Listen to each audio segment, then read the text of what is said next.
Indonesia's oceans are incredible, absolutely teeming with life, but right now they're in trouble.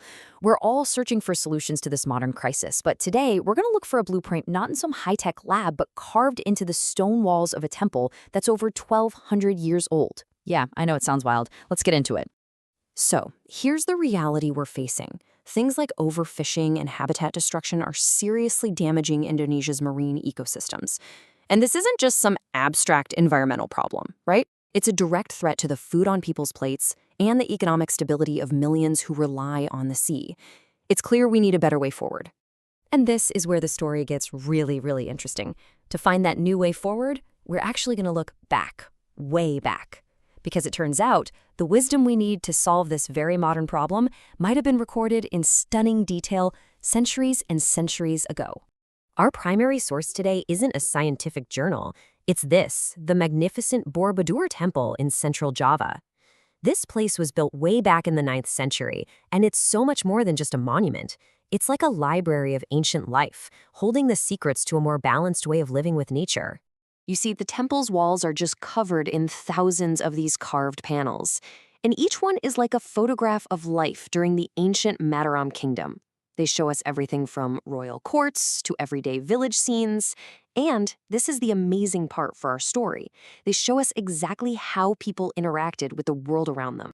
The amount of information here is just staggering. We are talking about more than 1,400 of these narrative panels. It's basically a visual encyclopedia from that time. And woven into all these stories are these incredibly detailed pictures of fishing, the tools they used, the techniques, and even the philosophy behind it all. And you have to understand, these aren't just random decorations. The artisans who carved these silpins, they carved what they saw every single day. So what we get is this amazing picture of a community that really understood its ecosystem and had developed these incredibly sophisticated, sustainable ways of using it. Okay, so let's zoom in on the big lesson these carvings can teach us. When you start to analyze the different fishing tools you see on the walls, a really clear story starts to emerge.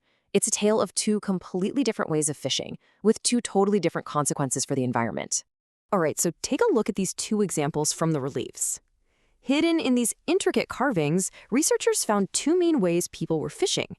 One used these woven traps, and the other used big nets. Now, at first glance, they might seem pretty similar, but the way the reliefs portray them is totally different. And, well, the ecological impact is huge. First, let's talk about the Bubu, sometimes called a woo-woo. This is a stationary trap, usually woven from bamboo. It's not an aggressive tool at all. It's passive. It's something you design in place with a deep understanding of how fish actually behave. And here's the truly brilliant part. It's all in the design. A Bubu has an entrance that lets certain sizes of fish swim in, but it's built in a way that makes it really hard for them to get back out. But here's the key.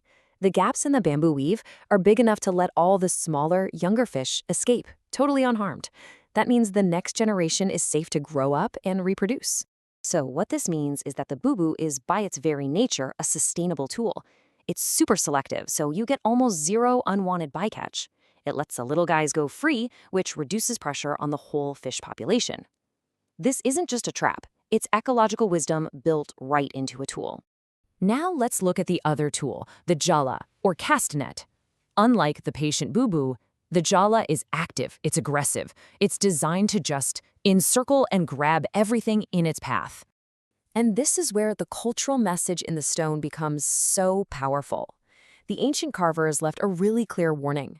If you look at the full panel, the same scene that shows net fishing also shows people being punished in the afterlife.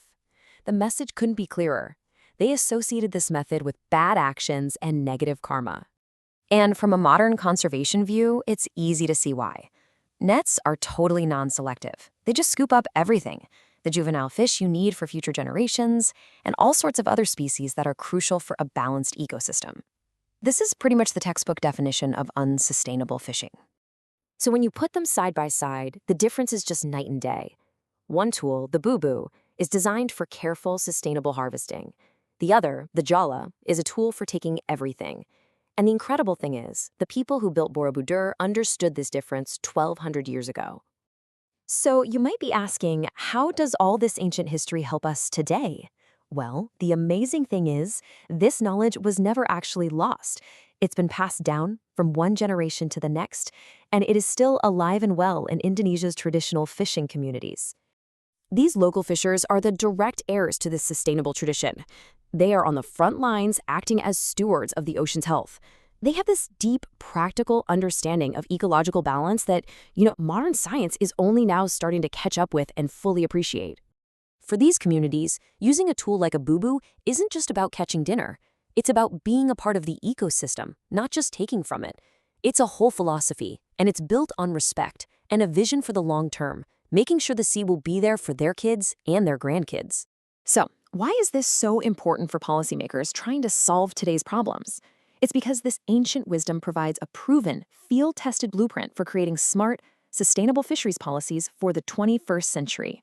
Okay, so the path forward seems pretty clear. First, we need to work with these communities to document and preserve all this priceless local knowledge. Second, we need policies that actually incentivize the use of sustainable gear like the Bubu while restricting the destructive stuff. Third, this traditional wisdom needs to be baked directly into national fisheries management. And finally, and this is crucial, we have to empower local communities and recognize them as essential partners in conservation. And let's be really clear about this. This isn't about rejecting technology or trying to go back in time. It's about being smart. It's about integrating the deep ecological intelligence of the past with the best of modern science to create a system that's both productive and can last for the long haul. When we look closely at these reliefs, we see more than just people fishing. We see a world that is just buzzing with life. In this particular scene, you have animals like deer and monkeys just watching the humans by the water, and they're not afraid. This is a picture of coexistence.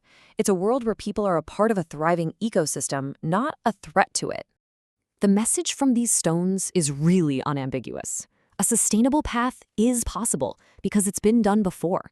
The blueprint for a healthy relationship with our oceans has been right there, preserved for centuries. The only real question left is whether we have the wisdom to read it and the courage to follow it.